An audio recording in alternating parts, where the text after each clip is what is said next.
Hi, my name is Colleen Moran. I'm with Compassionate Sioux Falls. And it's an initiative that recognizes organizations, businesses, and individuals who act with compassion in our community. And we certainly want to encourage everyone in our community to act compassionate on a daily basis. And one of the organizations that I am proud to be associated with is Sioux Falls Fire Rescue, and I have Mike Gramlich with me today. Thanks for joining me. Thanks for having me. And tell me what you do with Sioux Falls Fire Rescue. Well, currently I'm a captain with Sioux Falls Fire Rescue. That is my official job title, but it probably doesn't capture all the things that I am fortunate enough to get to do in our community. We have a lot of different hats that we get to wear. I'm also part of the Sioux Falls Firefighters Association, which is the collection of firefighters from here in Sioux Falls. Across that gamut, we are able to engage in a lot of community activities, all of them obviously service-based. I like to say it fondly that everything I ever needed to know I learned from a comic book, and with great power comes great responsibility. So it's great for us as role models to be able to give back to the community we serve. So through Fire Rescue, we have quite a few public-private partnerships with different community leaders that we're able to either spearhead or sometimes just augment things that they're already doing in our community. In addition to that, we have opportunities through our Sioux Falls Firefighters Association where we have different types of service and giving. For example, the Sioux Falls Firefighters Association is responsible for Step Up for Heroes.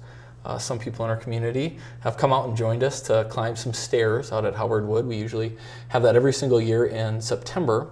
It's meant to be a memorial stair climb for our organization, for our profession really. And then we're able to take those dollars, move them forward in the process, and put them to good use in our community. So then the money that's raised there, what do you do with that? Well, for us, we have really a simple process. Within our group, we have our normal board, and any of our members are empowered. We like to say we're the tip of the sword. We see people where they're at and where they have need.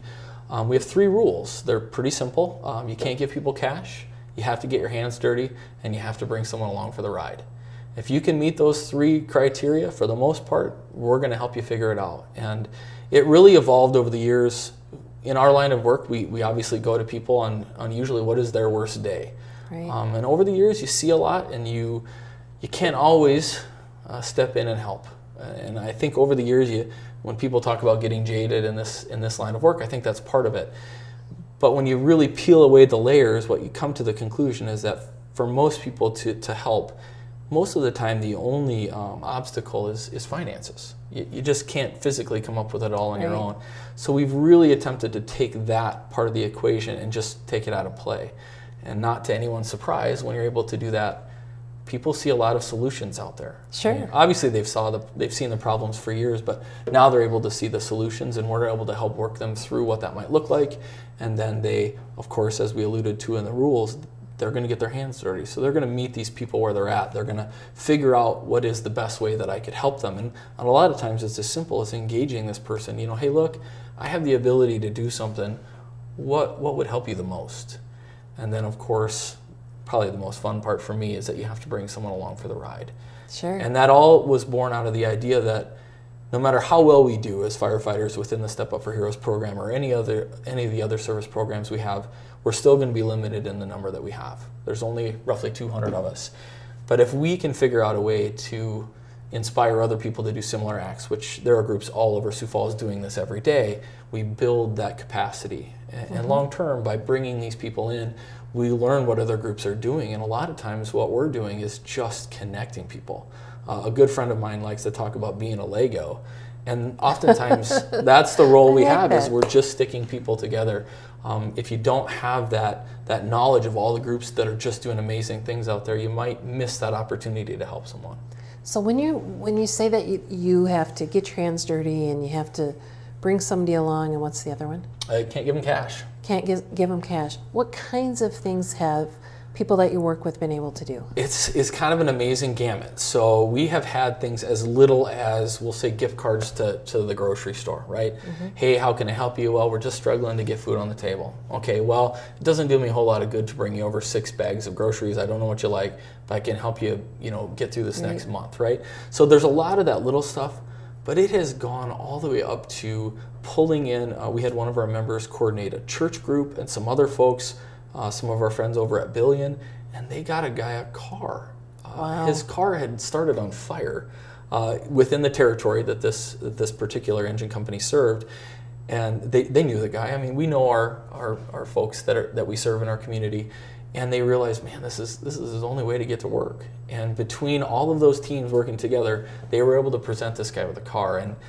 And while there was the most amazing smile on the gentleman's face when he got the car, I promise you the smile was wider on the captain who had arranged it all. Oh, I bet it was. And it was a great picture. It was a great effort. So, exactly. So really, from bunk beds to, I mean, you name it. When our folks go in, they're seeing them where they live. They're meeting them where they're at. And so it's just incredible the creativity that they've been able to come up with.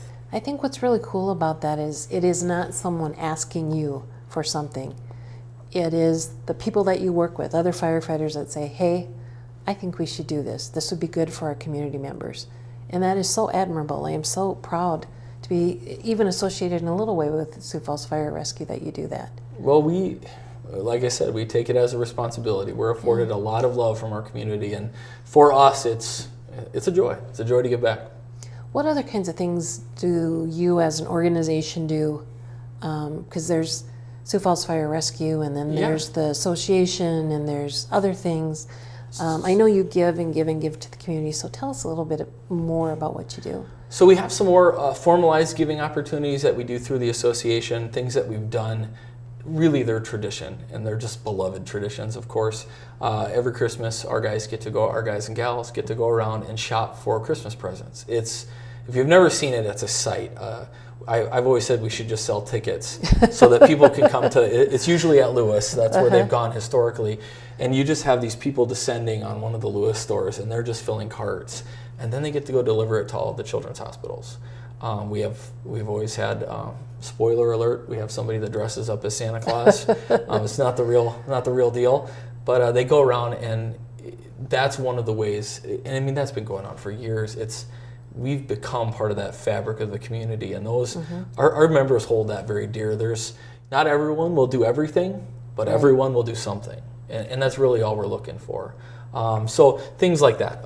We're very fortunate enough to have that type of those traditional, more standardized giving opportunities that we've supported for years. We're constantly evolving. We're constantly looking for ways to do new things, try new things, engage an entire new generation of firefighters that we definitely have. So sure. It's exciting. Are there certain times of the year that you do more, or do you try to do it all year long, or what's your plan? Christmas. Straight up Christmas. So a lot of what we do, is even though people don't typically reach out, sometimes they do. I mean, that happens. You can't, it's something that we actually learned when we jumped into this space and we started becoming this organization and doing things the way we do it.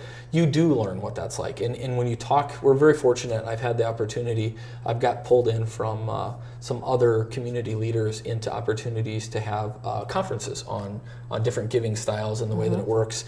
And it's funny because I always enjoy the look I get the first time we're sitting at a table, and it's really folks that have managed, whether it be Red Cross, MDA, MS, you name it. And where are you from again?